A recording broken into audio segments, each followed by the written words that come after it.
ये बहुत गलत विचारधारा है आम लोगों की कि सन्यासी त्यागी है और उसके जीवन में कोई सुख नहीं है। और संसार का एक नियम है, जब तक आप किसी चीज को समझोगे नहीं, आप उसके पार नहीं जा पाओगे। 50 के बाद इंद्रियां ढीली पड़ जाएंगी, खत्म हो जाएंगी, सुख भी जीवन में खत्म हो जाएगा और मरने की। जय हिंद फ्रेंड्स, गुरुदेव भगवान की चरणों में सादर चरण स्पर्श, सादर प्रणाम। इस पथ पर चलने की सबसे बड़ी चुनौती ये है, सबसे बड़ी, जो श्लोक 12 में मैंने आपको समझाया।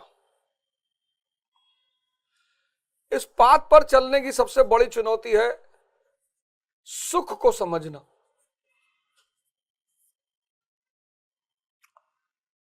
और संसार का एक नियम है, जब तक आप किसी चीज को समझोगे नहीं, आप उसके पार नहीं जा पाओगे।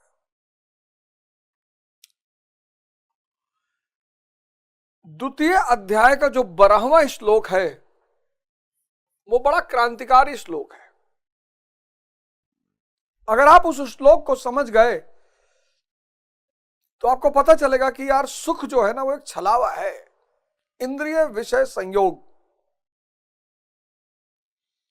सबसे क्रांतिकारी श्लोक है अब तक के अध्याय में,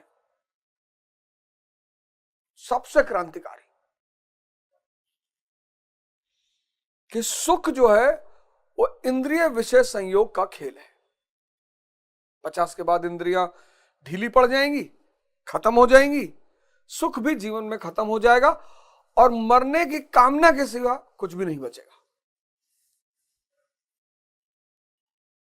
इसलिए बुद्ध वो जो 4 चीज देखते हैं ना, बुजुर्ग आदमी देखते हैं, बुजुर्ग में इंद्रिय खत्म हो चुकी, इनएक्टिव हो चुकी है। बीमारी, इंद्रिय इनएक्टिव, मृत्यु, इंद्रिय इनएक्टिव। तो चौथी चीज वो देखते हैं कि सन्यासी में इंद्रियों के सुख पर आनंदित नहीं है। चेहरा चमक रहा है, आनंदित होते हुए जा रहा है, क्योंकि इंद्रिय विषय संयोग का खेल खत्म कर दिया है उसने तप के द्वारा। अब वो अपनी चेतना के उस पर आनंदित है, किसी पे निर्भर ही नहीं है। ये बहुत गलत विचारधारा है आम लोगों की कि सन्यासी त्यागी है और उसके जीवन में कोई सुख नहीं है, आनंद नहीं है। सर वो परम आनंद में है। जिसने भी इंद्रिय विषय संयोग को तोड़कर चेतना से संबंध बना लिया, उसकी पर निर्भरता खत्म हो गई। सुख के लिए दूसरों पर निर्भरता, हम सब सुख के लिए दूसरों पर निर्भर हैं। इंद्रियों का जीवन यानी दूसरों पर निर्भरता, और यही हमारे दुख का कारण है।